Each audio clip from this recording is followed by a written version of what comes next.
Je vais essayer d'enregistrer les battements de mon cœur. Je glisse le micro sous mon vêtement. Je le place sur ma poitrine.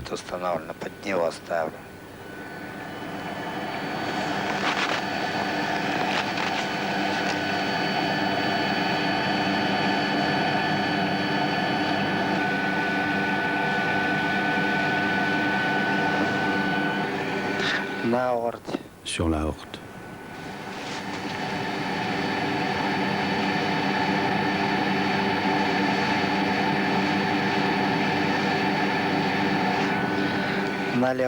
Sur l'artère pulmonaire.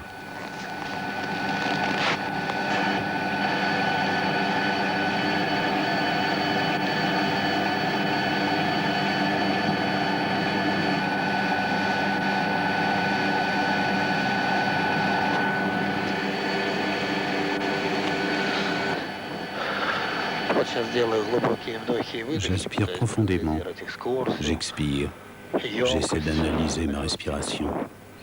Je respire plutôt facilement. Je sens pourtant une légère tension.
J'ai été pris comme cosmonaute à l'âge de 27 ans.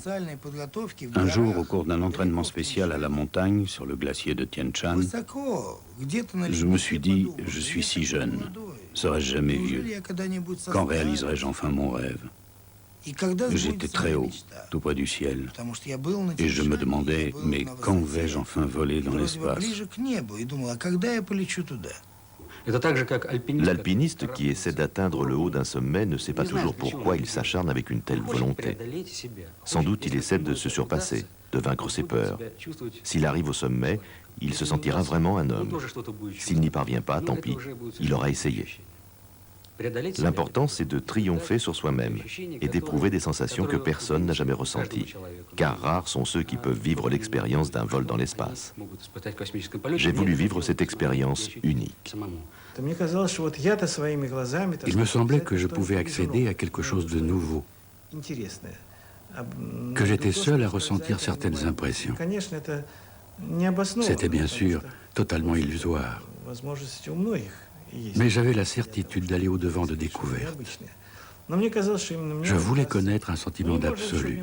Oui, un sentiment d'absolu.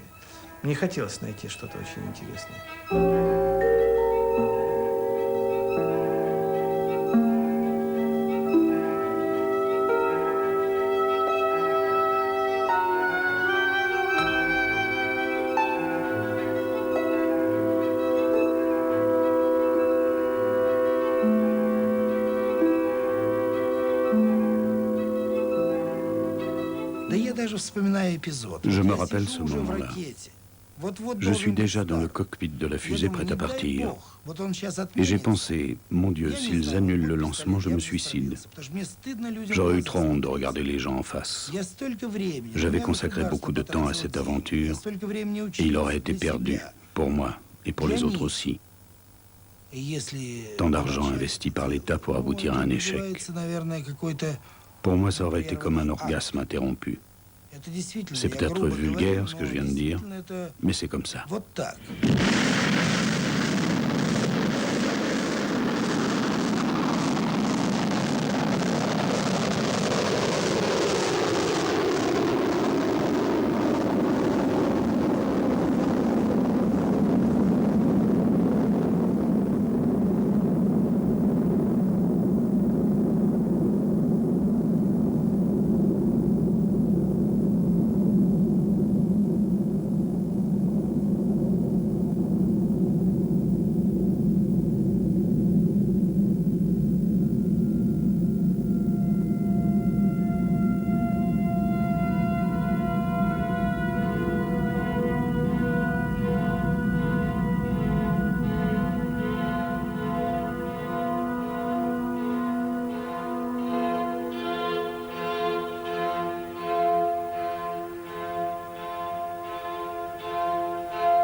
Quand nous avons été sur orbite, tout est devenu extraordinaire. La pesanteur, les points blancs qui passaient à côté du hublot comme de petites étoiles. Après, nous avons compris que c'étaient les poussières éclairées par la lumière du soleil. Et les levées et les couchers de soleil, 16 fois en 24 heures. 16 levées et 16 couchers de soleil d'une couleur exceptionnelle. Puis nous avons découvert aussi que l'horizon est multiple. Il paraît être composé de plusieurs couches lumineuses. Je n'oublierai jamais l'aurore polaire, les couleurs du globe terrestre illuminé. Le bleu magnifique de l'eau et les nuages blancs. Voilà l'image dont j'avais constamment rêvé en me préparant à voler dans l'espace. Et enfin, quand je l'ai vu, tout était à l'envers. Le vaisseau devait sans doute être instable à ce moment-là. C'était tellement extraordinaire que d'abord, je n'ai même pas éprouvé les sensations désagréables qui accompagnent l'état d'apesanteur. C'était la joie de s'élever, semblable à celle qu'on peut ressentir dans certains rêves. Tu voles et tout d'un coup une joie étrange te pénètre, comme si tu étais sur le point de partir, de mourir. Soudain, j'ai réalisé combien petite est notre Terre. 1h30 suffit pour en faire le tour. Tu es dans la fusée. Tu survoles la partie éclairée de la Terre, c'est le jour pendant 3 quarts d'heure. Les autres 3 quarts d'heure, on survole la partie plongée dans l'obscurité, c'est la nuit. Et voilà, vu de notre vaisseau spatial, le jour et la nuit durent à peine 1h30. De là-haut, notre planète apparaît vraiment minuscule. Un petit point dans l'immense océan de l'univers. Но те первые, которые ты отсылала, похоже, еще нет. Так и не нашел. А видеокассета пришла? Видеокассета есть. Есть, да? Ну как тебе, Ольга? Ну смотри, у нас кулак сосед. Утром встает, первым делом бежит в спальню к телефону, берет трубку и говорит: папа? Лена, видишь, да?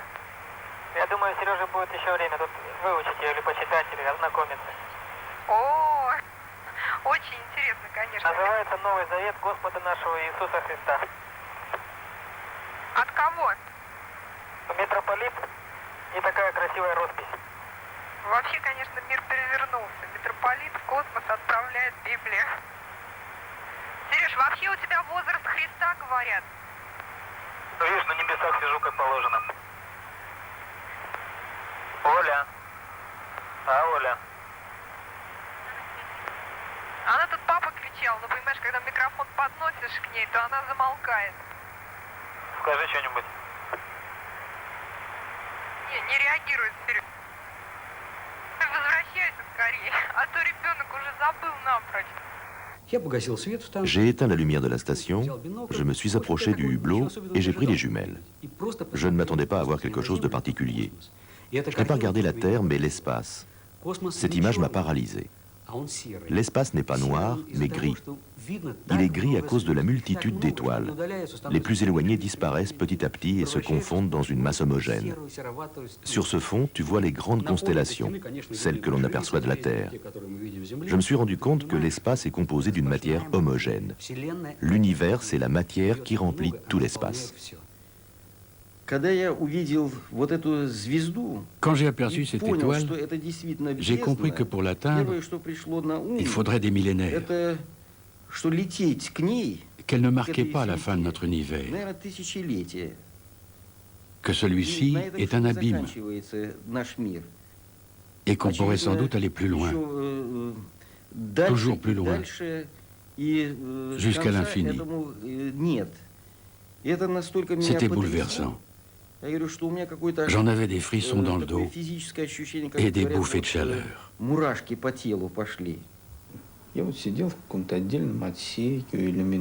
Quand j'étais seul dans ma cabine et que je regardais l'espace par un hublot, j'avais très souvent l'impression que quelqu'un me regardait de loin. J'entendais les voix de mes collègues dans l'autre cabine. Ils étaient plongés dans leurs activités. Je sentais ce regard sur moi, la même sensation que lorsque quelqu'un te fixe. J'avais envie de me retourner pour regarder dans cette direction. J'étais persuadé que quelqu'un m'observait de là-bas. C'est quoi ça? Une expérience mystique?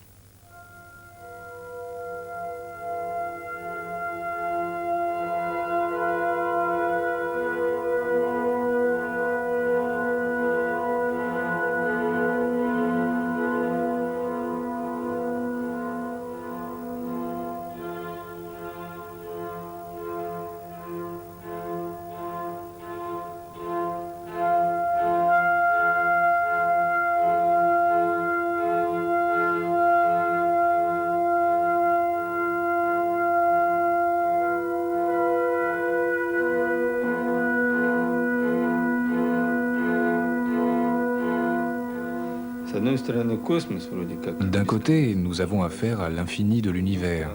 De l'autre, nous avons un monde illimité dans la tête.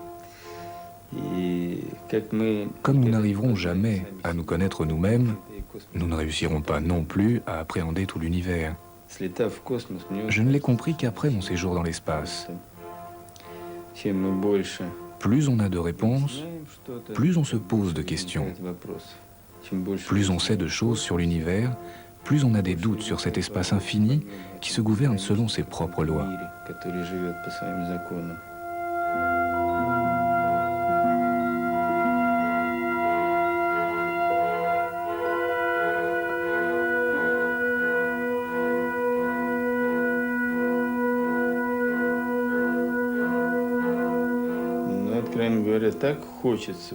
À vrai dire, on a tellement envie de s'engloutir dans l'infini de l'espace qu'en dépit des mesures de sécurité, on rêve de se mettre face à la station orbitale et de s'en écarter en poussant des deux mains. Ce serait comme se détacher de la matrice originelle, comme couper le cordon ombilical qui te rattache à ta mère. Ça va peut-être à l'encontre des lois de la nature humaine. Mais qui sait, notre véritable place est peut-être dans cet espace qui nous ramène à notre nature profonde.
недавно кушали.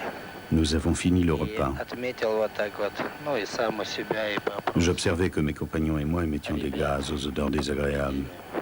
Что довольно интенсивно идет газообразование на этом рационе. Ну а что едим? Едим мясные. Pourtant, nous n'avions mangé que de la viande, du fromage blanc, du jus de fruits. Творог тоже кушаем, соки. И так довольно интенсивно. L'odeur était assez forte, la même chez nous tous. Я тут попил немножко, пролетая Au moment de survoler Kamchatka, non, l'île Sakhaline, où notre commandant avait fait son service militaire, командир. j'ai bu quelques gorgées de jus. В Сахалине служил. Вот. Ну так чувствуется, что J'ai eu l'impression que quelque chose gigotait dans mon в животе estomac. чего-то бродит. Сходил тут как-то Les premières 24 heures, je n'arrêtais pas de déféquer. сутки. Des selles tantôt liquides, tantôt solides. Короче, так Les pruneaux nous ont soulagés, le commandant et moi-même. И у меня сработало, командира сработал, и у Ахата сработал. Чернослив здорово работает. Ce qui m'a le plus paralysé, c'était la nostalgie qui d'un coup s'emparait de moi. Une terrible nostalgie. On ne savait pas d'où elle venait. Voler dans l'espace est peut-être contraire à la nature humaine. Tsiolkovsky, qui avait été un des pionniers de cette aventure, disait qu'un jour les hommes quitteraient la Terre. En fait, il a tort. Les humains ne pourront pas vivre sans leur Terre.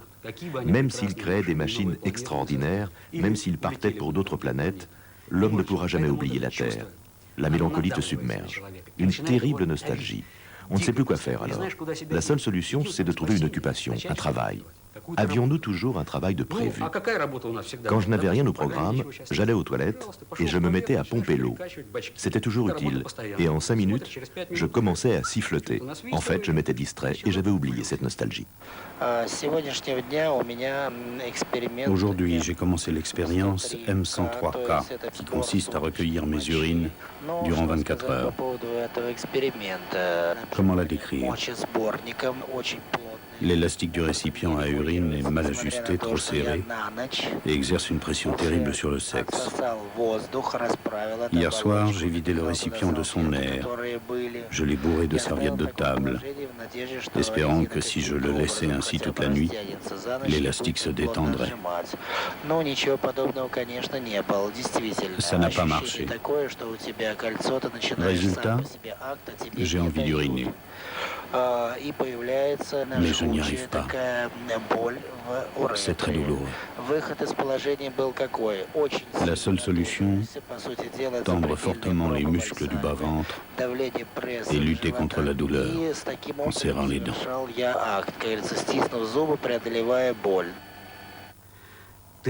Tu es enfermé dans une boîte de fer. Tu travailles, tu exécutes un programme déterminé. Les émotions humaines, il faut toutes les oublier. Cependant, elles affluent de toutes parts. Ta conscience essaie de les chasser. Le seul moment où elles s'épanouissent, c'est le sommeil. Les rêves des cosmonautes sont uniques. Jamais aucun homme sur Terre ne fera des rêves pareils.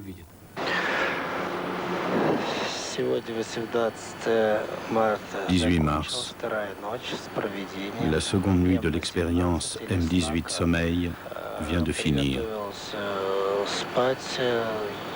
J'ai éteint la lumière, j'avais envie de dormir.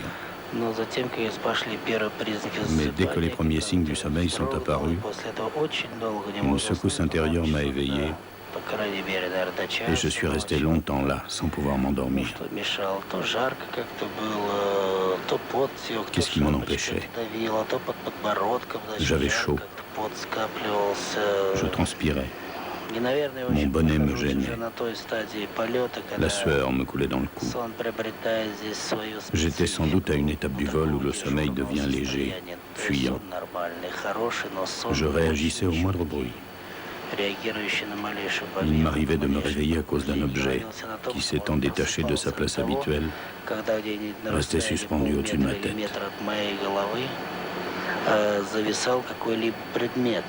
Il ne faisait bien sûr aucun bruit, mais moi je me réveillais quand même. Hier, à 1h30, j'en ai eu assez. J'ai avalé 2 somnifères et 10 ou 15 minutes plus tard, je tombais dans un sommeil profond. Je donnerai des détails aux spécialistes après mon tour. Les souvenirs commencent à remonter à la mémoire. Tu te lèves et tu passes les enregistrements des conversations avec la Terre. D'habitude, les entretiens avec la famille ont lieu toutes les 2 semaines.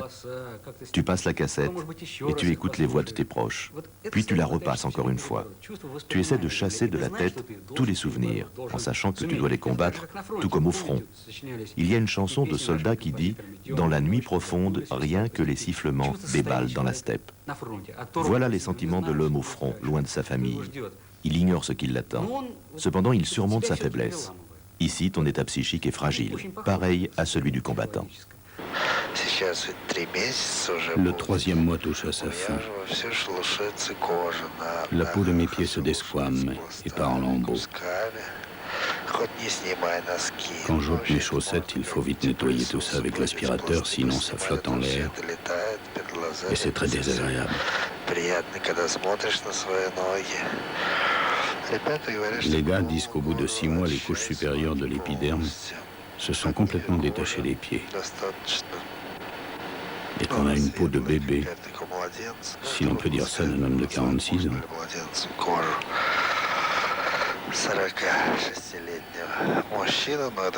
Il paraît que l'état d'apesanteur prolongé est la meilleure méthode pour se débarrasser des callosités et des durayons.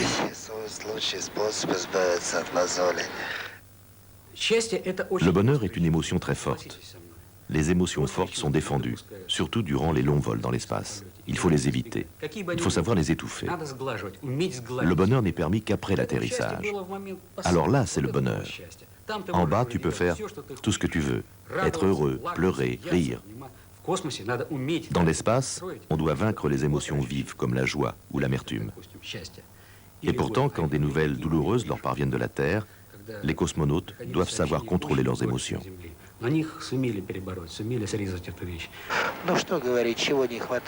Qu'est-ce qui nous manque? Tout le monde le sait. Les hommes souffrent du manque de rapport. Enfin, vous comprenez ce que je veux dire. Impossible d'y échapper. Ça finit par passer. Les tensions s'accumulent, puis les pollutions nocturnes les soulagent pour un temps. Plus tard, cette sensation devient moins oppressante, plus lointaine. À présent, au cours des préparatifs du retour, nous essayons de ranimer notre libido.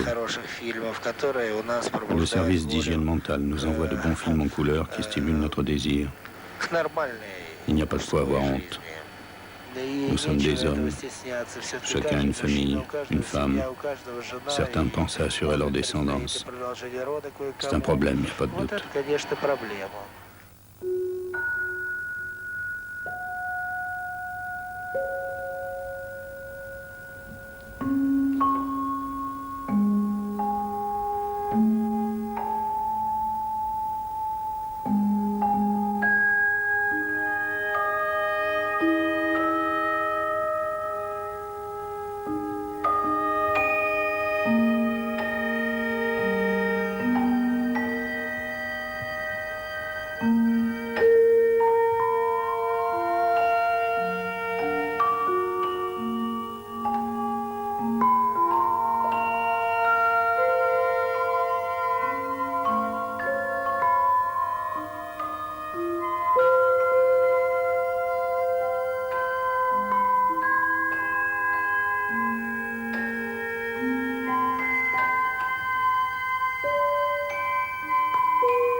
Рутин, 15, как меня слышите, прием. Рутин, я Заря 15, как меня слышите, прием. Рутин, я Заря 15, как меня слышите, прием.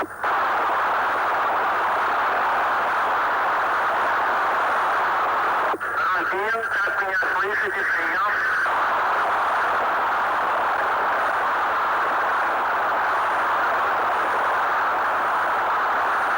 Рутин, как меня слышите, прием.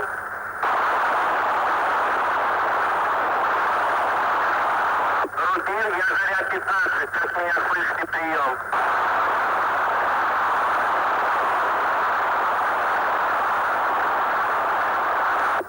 Рутин, я Заря 15, прием. Этап спуска с орбиты. L'atterrissage est un moment très émouvant, très difficile psychologiquement et très risqué. И он действительно очень рискованный этап.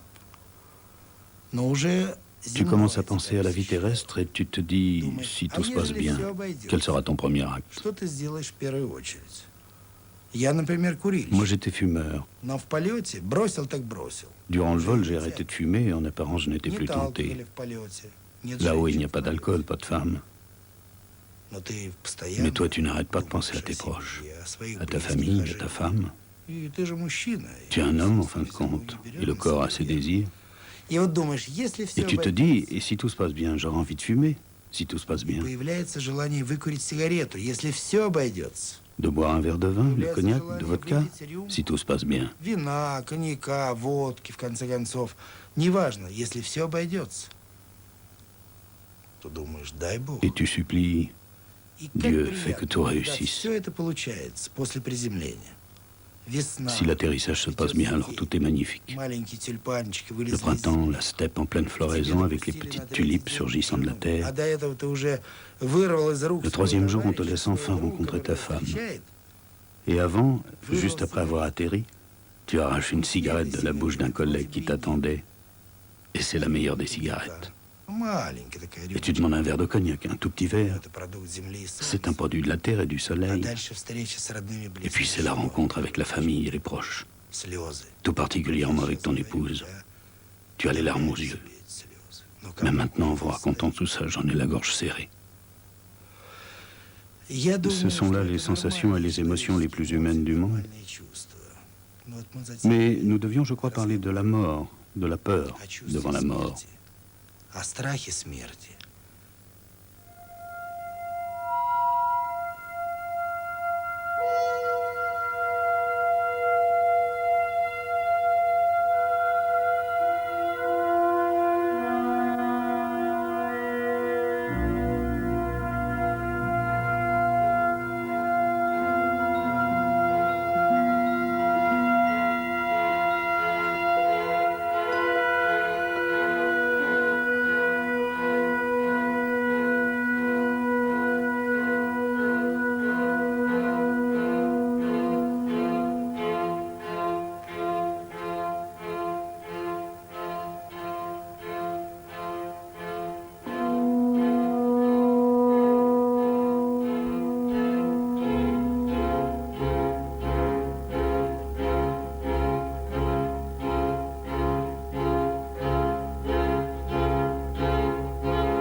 Nous étions 9.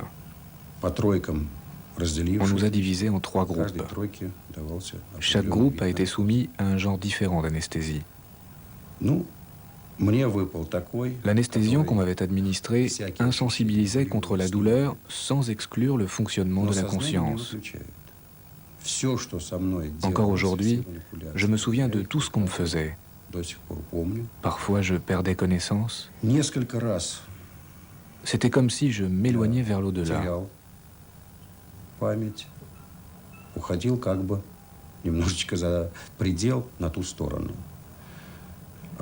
J'avais des impressions extraordinaires.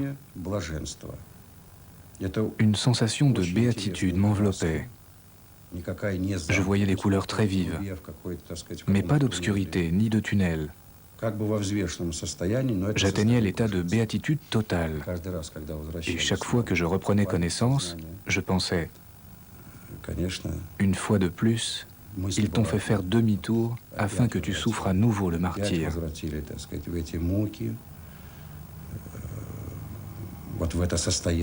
Au cours de ces 2h30, telle était la durée de l'expérience, j'ai atteint cet état 4 ou 5 fois de suite, cet état de passage vers l'au-delà.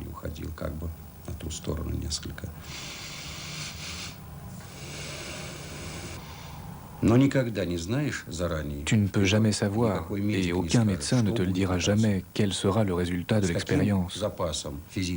Dans quel état physique et psychique tu seras à la fin de l'expérience? Quel sera ton état moral? Chacun luttait contre l'abattement comme il pouvait. Certains ne s'en sont jamais sortis. Ils étaient complètement effondrés moralement. Ça finissait par des divorces, puisqu'une personne normale ne peut pas longtemps cohabiter avec un demi-fou.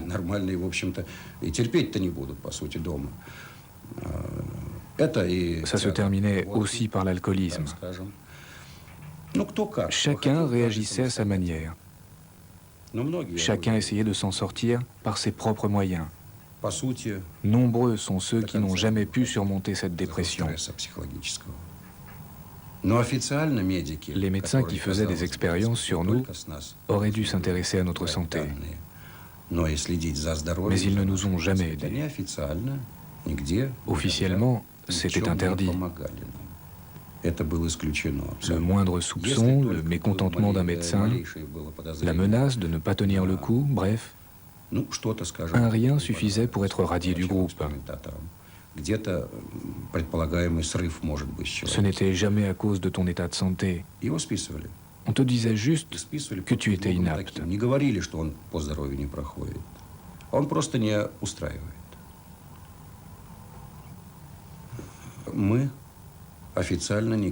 On pouvait nous soumettre à des expériences qui n'avaient rien à voir avec la médecine spatiale. Cela arrivait souvent d'ailleurs. C'était très commode pour le système. Disposer de cobayes volontaires qui n'avaient pas d'existence officielle.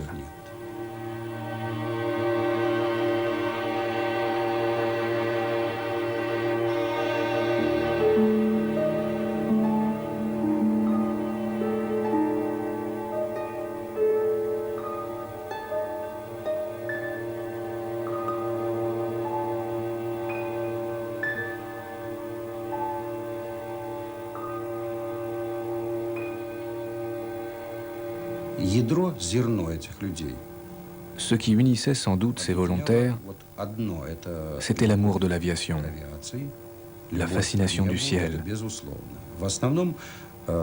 La plupart étaient des pilotes ratés, des gens qui, dès l'enfance, avaient rêvé de voler.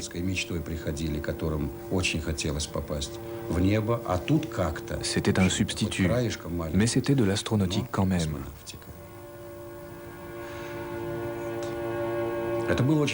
C'était très tentant, très stimulant. Après les expériences les plus difficiles, on revenait à la vie normale et on avait tout de suite envie de recommencer.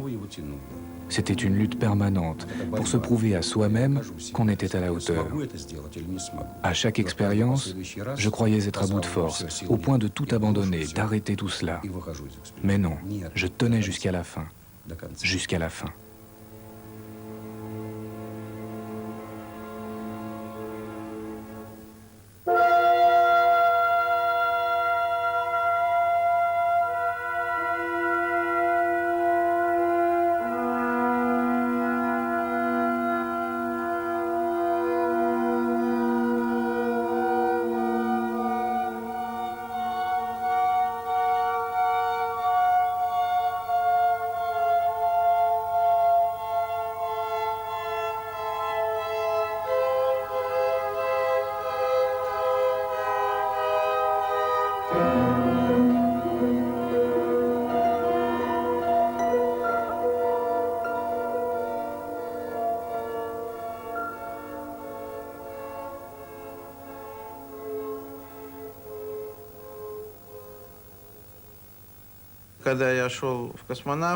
Après avoir décidé de devenir cosmonaute, j'essayais de me familiariser avec le danger.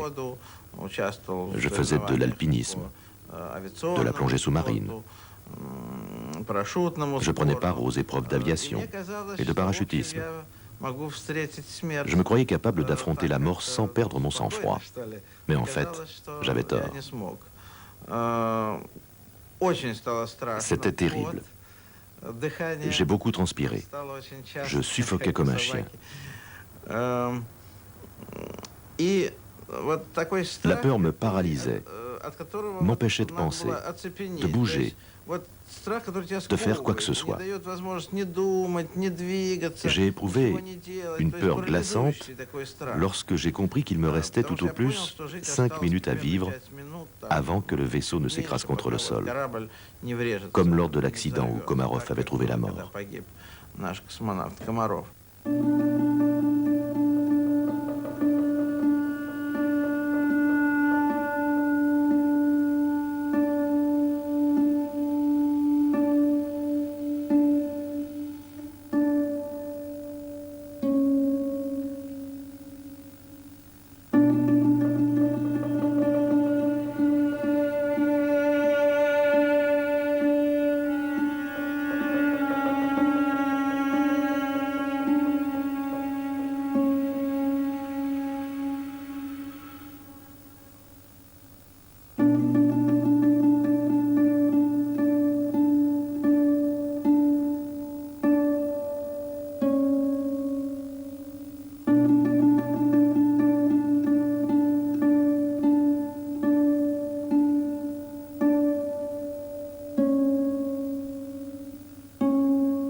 Je suis venue au centre de commande pour la dernière séance de communication de l'équipage avec la Terre.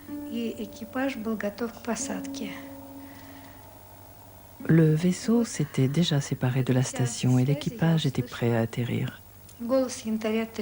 Au cours de cette séance, j'ai entendu la voix de Yantar 3, c'est-à-dire du cosmonaute Viktor Patsaïev.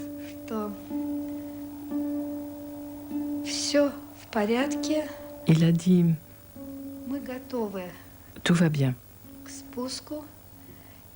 Nous sommes prêts pour l'atterrissage. »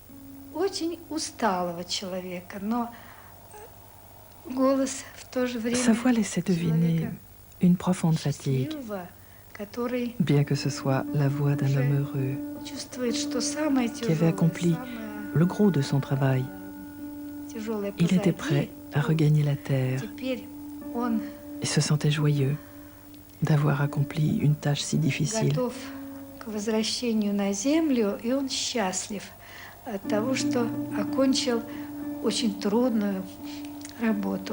J'ai entendu les dernières paroles de Victor. À bientôt sur la Terre.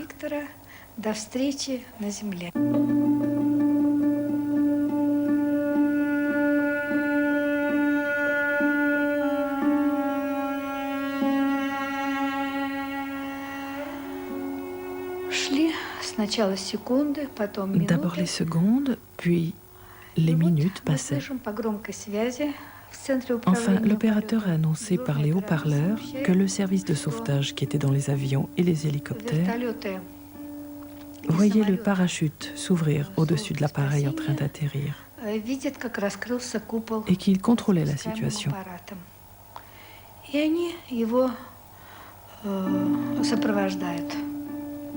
Tout le monde a soupiré de soulagement.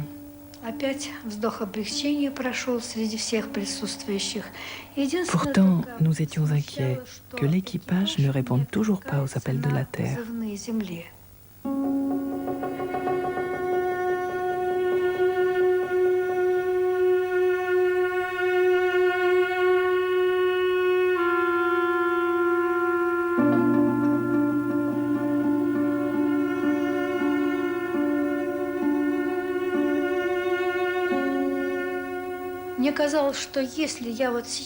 Et j'ai pensé que si je répétais sans cesse, comme je l'ai souvent fait dans l'enfance, que tout va bien, que l'équipage est en vie, qu'il en sera ainsi.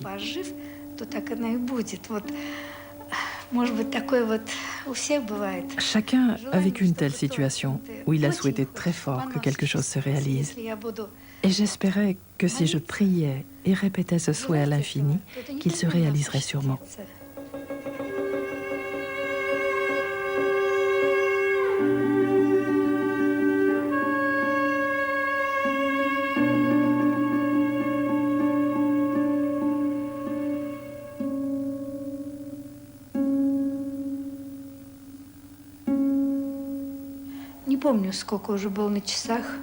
Je ne me rappelle plus de l'heure. Il faisait déjà jour, la fenêtre était ouverte. Je me souviens que le soleil s'était levé. Brusquement, la porte s'est ouverte. Des cosmonautes sont entrés. Je me rappelle seulement de Bikovski et de Vala Tereshkova. Vala Tereshkova s'est approchée de moi et m'a dit « Vera, sois forte. L'équipage est mort. »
Ça y est, je suis prêt.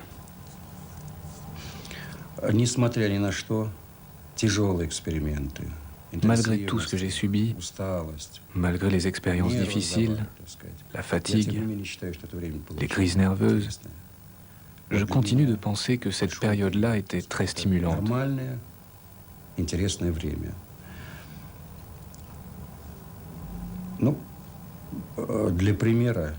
Par exemple, quand tu montais dans le simulateur de vol, tu prenais le manche à balai et tu te sentais de plus en plus loin, loin de tous les problèmes terrestres. L'imagination intervenait alors, et c'était merveilleux. Je pense que chaque vol m'a pris quelques années de ma vie. Ce prix est peut-être élevé, mais d'autre part, on se dit qu'il n'est pas exorbitant si l'on songe à ce que chaque vol a permis de tester, et si l'on pense que pour un chercheur, c'était un laboratoire unique en son genre. Dans l'espace, J'ai travaillé 24 heures sur 24. Ces quelques années prises sur ma vie ne sont peut-être pas un prix si exagéré. Et puis, de quelle vie parle-t-on? Combien d'années ai-je perdu et combien d'années ai-je gagné? On dit un jour de vol compte pour 3. Peut-être faut-il compter un jour pour 100. En 100 jours sur Terre, tu n'éprouveras jamais les mêmes sensations, les mêmes impressions que celles que tu pourrais avoir dans l'espace. Jamais tu n'auras les mêmes possibilités de travailler, de te surpasser.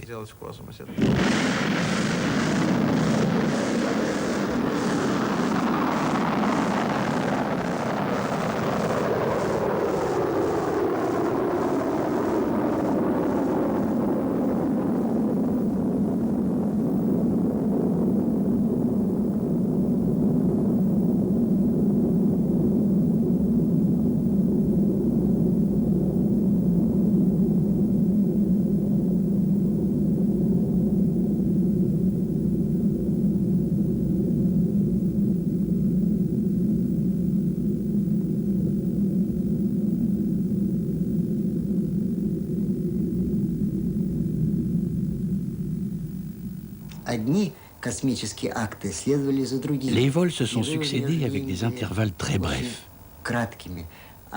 Chaque nouvelle étape demandait la création de nouveaux instruments, de techniques et de technologies innovatrices. Je garde donc le souvenir d'une chaîne d'action ininterrompue, sans jours fériés, sans repos. Le souvenir de n'avoir jamais assez de temps pour réaliser ce dont je rêvais.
Rappelez-vous l'époque où volait Gagarine. C'était quelque chose de fantastique. Tout le peuple criait, hurlait de joie. Ça y est, nous avons vaincu. L'homme s'est envolé dans l'espace et c'est notre concitoyen. Et les vols se sont succédés. Les gens, à vrai dire, ne comprenaient pas très bien ce qu'on y faisait. Mais c'était sans importance. L'homme avait remporté une victoire sur lui-même et de plus, c'était un soviétique. J'en étais très fier. J'avais voulu voler, j'avais enfin réalisé mon rêve. Et maintenant, après tout ce changement qui a bouleversé la conscience des gens, et avec toute cette crise que nous sommes en train de traverser, personne n'a plus besoin de l'épopée spatiale. Personne ne sait qui vole dans l'espace, depuis quand, qui va encore voler et qui va en revenir. À présent, l'humanité veut tirer profit de la conquête spatiale. Tsiolkovsky avait promis que par elle, on aurait des montagnes de pain. Nos dirigeants affirmaient que nous ramènerions de nos vols spatiaux des médicaments uniques, des matières d'une grande pureté, et que nous développerions des moyens de communication extraordinaires. Aujourd'hui, l'humanité attend des résultats concrets de l'aventure cosmique. Nous n'avons pas résolu ce qui était le plus important. Nous sommes venus à bout des questions techniques, à savoir comment voler dans l'espace, y travailler et en revenir. Mais nous n'avons pas trouvé ce qui justifierait de maintenir une activité humaine dans l'espace. Une fin qui serait en rapport avec l'énormité des moyens déployés.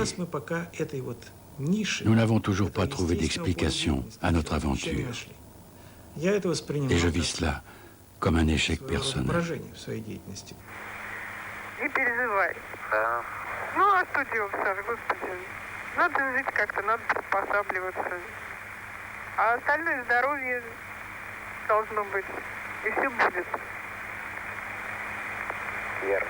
Так что вы там себя берегите. Давайте. Накачивайте свои мышцы, физкультурой занимайтесь. Ну, это особо это, естественно, занимаемся, но сама знаю, что дело не в этом. Ну, знаю, конечно, Сереж, ну что делать?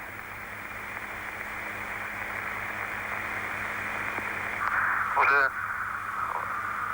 8 месяцев я здесь. Кстати, сегодня как раз 8 месяцев. И наша система стимулирования, когда человека, что он работает, что не работает, все одна малина.